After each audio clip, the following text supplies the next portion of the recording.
Now, same thing, something from half guard that I like to do a lot is, or this quarter guard, whatever you call it, is if I'm in here and I'm controlling the bicep, I'll slide down to the wrist when he starts sticking that elbow out, okay? I'm going to go attack from a Kimura here. All right, most guys,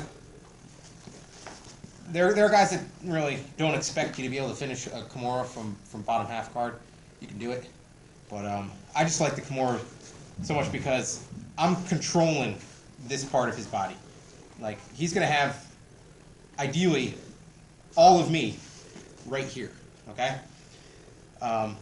So what I'll do is, I'll control the head. I'll control this space in here with my leg. This is mine. I'm not letting him dictate, how much space is in here. I'm going to control the bicep. This elbow starts to flare. I'll slide to the wrist, and as I do, I just punch over the head and come in here and lock up the Kimura, okay? Big thing with the Kimura, something that I tell everybody, is I want to control this right here. I want to control his elbow joint, all right? Because by controlling his elbow, I can move his shoulder, all right? I don't really care about the wrist right now. I don't care about the wrist until I get his shoulder perpendicular, then I can turn it. If his shoulder's not perpendicular, I start to turn it, I come into his body, and I just run into problems, all right? So I want this part right here. That's what I'm looking at. That's what I'm, hunting for, all right? So I control this head, this elbow flared, pass by the head, lock up this Kimura. If I can cinch my wrist all the way up into his elbow, that's just the best. I don't really care about how far down his wrist my hand is. I don't need that much leverage. If I get his shoulder out, I don't need to be all the way down here. I can be cinched up and still finish the Kimura, okay?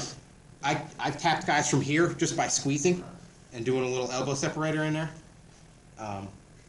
So just when you're doing it, really just focus on this part of his body.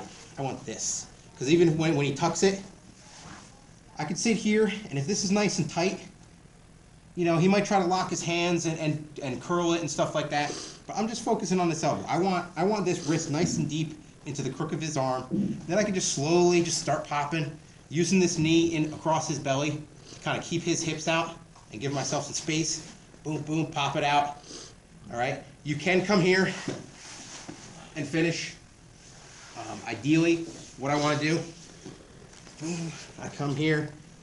As I start to turn this, he's usually going to come up and try to roll. When he does, I got to swing this leg out and come over top of his head. Okay? Now if he rolls,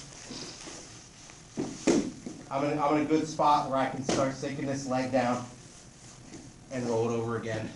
And again, just keeping this elbow tight and then turn the arm.